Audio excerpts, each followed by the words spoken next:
The time change from Scotland to the east coast of the United States threw me way off. Drew and I had portaled home, then driven to the location the tentacle monster was last seen, a cave on the beach about an hour north of Shipton Harbor, and I was seriously wishing I could take a nap. How could going through a portal cause so much jet lag? It made no sense. We stared at the water. Unlike the cave just down from my house, this one flooded at high tide. Did she text back yet? I sat down on a large rock next to the opening of the cave. There was no way I was waiting inside the dark, creepy thing. "No," Drew replied with an edge of annoyance in his tone. "She doesn't always reply. That's Pearl for you." He slipped his phone into his pocket and scanned the beach. "I'm guessing the creature is ocean-bound. The one we fought at our rehearsal dinner had been heading for the ocean when it saw us coming for it." I snorted. I couldn't help it.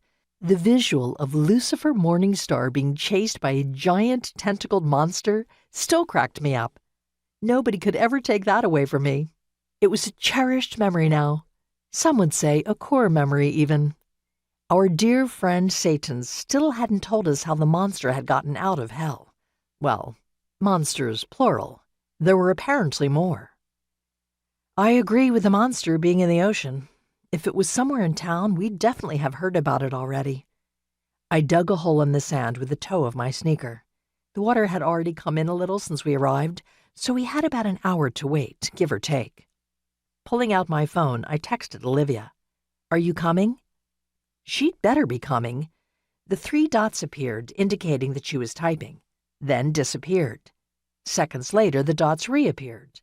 Frowning at the screen, I tried not to be annoyed. My intuition was telling me she was ditching the opportunity to fight another monster. I furrowed my brow as if she was in front of me, but then she replied, and I had to relax. Man, I was tired and grumpy. "As soon as trick-or-treating with Sammy is done, Sam is taking me away for the week. A total surprise.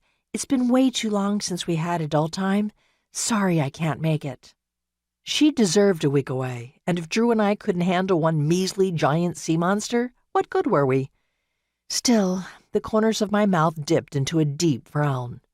I sighed and tried to rein in my irritation. I needed a nap and a Snickers, stat. I couldn't be mad at her for reconnecting with her hubby. Since Sam had become a vampire, things had been weird between them. It would be really good for them to get away and work on their relationship. "Have fun. I'll tell you all about the monster battle when you get home." I scrolled through my texts. Everyone had other more important things to do and couldn't come to help us. How convenient for them. Maybe it was going to take an ice cream Snickers. "Did you get a hold of Lily or Ian?" I asked, and Drew shook his head. "Conveniently busy. Looks like it's just you, me, and the monster.